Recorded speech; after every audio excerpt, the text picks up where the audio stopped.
বাগেরহাটের বিখ্যাত পচা দিঘি, এই দিঘিটি খনন করেছিলেন পীর খানজাহান আলী আজ থেকে প্রায় 600 বছর আগে।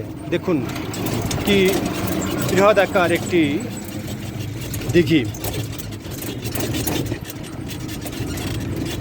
এটির নাম কালের বিবর্তনে পচা দিঘি হলেও এটির পানি কিন্তু একদম পরিষ্কার স্বচ্ছ পানি। দেখুন কত বৃহৎ এবং কত বড় এই দিঘিটি। দিঘিটির এক পাশ দিয়ে সড়ক রয়েছে, যে সড়কটি বাগেরহাট সদর থেকে ডেমা ইউনিয়নে চলে গিয়েছে। আর এই দিঘিটি বাগেরহাট মূল শহর থেকে মাত্র 2 কিলোমিটার দূরে। যেটা বলছিলাম, দিঘির এক পাশে সড়ক আর বাকি 3 পাশে দেখুন কি সুন্দর গাছ বৃক্ষরাজি দিয়ে শোভিত করা হয়েছে। অনেক লম্বা দীর্ঘকায় এই দিঘি। আজ থেকে 600 বছর আগে পীর খানজাহান আলী এই দিঘিটি খনন করেছিলেন। তবে উনি শুধু এই পচা দিঘি না, এর সঙ্গে আরও অনেকগুলো দিঘি খনন করেছেন। তার মধ্যে রয়েছে ঘোড়া দিঘি, যেটি 60 গম্বুজের পেছনে একটি দিঘি, সেটিও উনি খনন করেছেন।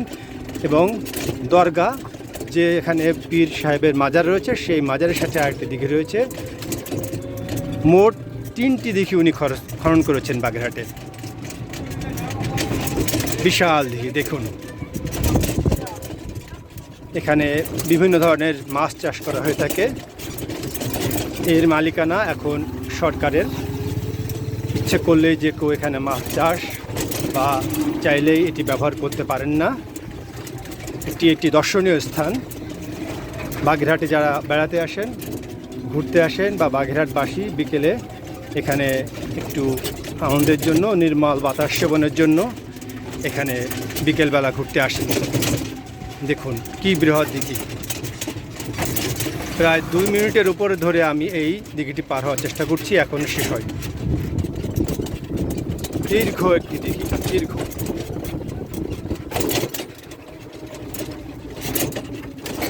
চমৎকার একটি দিঘি দেখুন।